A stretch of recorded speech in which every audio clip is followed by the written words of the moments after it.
Here we are with the small forwards top 10 style, and this is the new glamour position in fantasy basketball. There are so many stars at this spot, including my number one pick, LeBron James. Now, I've got him over Kevin Durant because I see LeBron James soaring statistically and is along with his team in Cleveland. He didn't come back home to have his numbers dip. He'll be 27, 7, and 7 like he always is. Probably, though, with more D. I think they're going to be a little bit more grimy. His team needs it. Kyrie doesn't play D. Love doesn't play D. He's going to have to play even more defense than he did down there in Miami. I think the block and steal numbers are going to increase, and LeBron is my top small forward. In at number 2 is Carmelo Anthony of the New York Knicks. Carmelo last year, in a lousy season for the Knicks, had great percentages. I believe it was a career high in rebounding at well over 8 per game. Obviously scored the heck out of the ball and hit a ton of threes. All the talk is that he's going to flourish in Derek Fisher's triangle offense. Carmelo's taken weight off. I think he is primed for a sensational, perhaps MVP caliber season. My number 3 small forward is Kawhi Leonard with a bullet. This guy last year in the regular season was a bit of a disappointment. We all thought he was going to take off and get up to that 17, 18 point per game range. Check it out.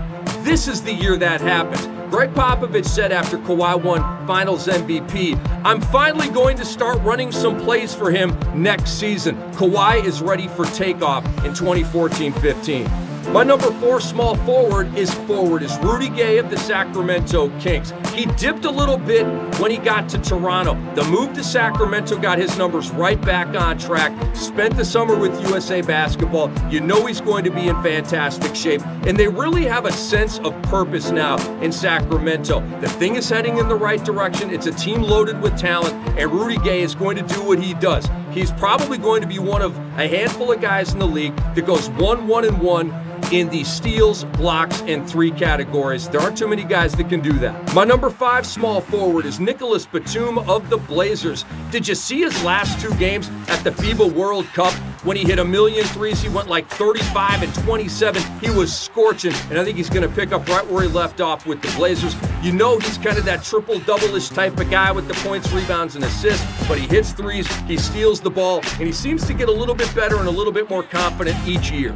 Coming in at number 6 on my list is Trevor Ariza. Now, I'm a little bit worried that the stats take a minor hit going from Washington to Houston because he fit in perfectly. The corner 3 was there, worked well with Beal and Wall. So now he's got to get to know some new teammates with Howard and Harden. But Houston is an offensive team. They get up, they get down, they like to hit threes. So his style is going to fit in. I just wonder if he's going to hit quite as many threes this year as he did last year with Washington. At number 7 is Chandler Parsons of the Mavericks. Now, last year, he was in a situation with Dwight Howard, with James Harden. He was kind of that third wheel.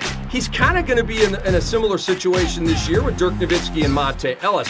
So you can expect very similar numbers. I don't think that he's going to go up. I don't think he's going to go down. I think Chandler Parsons is going to be Chandler Parsons very safely in my top 10 small forwards, in at that number 8 spot. Hits a lot of threes. I'd like to see more steals from Chandler Parsons, but it is what it is.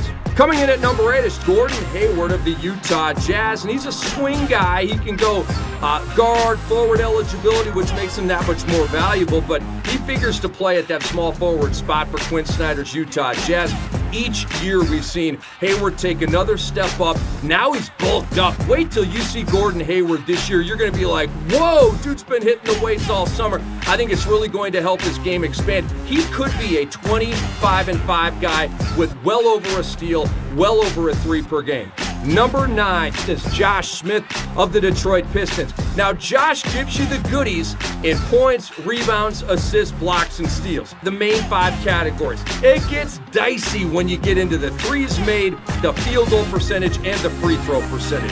The free throw percentage is abysmal. Josh, get in the gym and start shooting some free throws. As it is, those blocks and steals and that triple-double-ish type of line make him my small forward.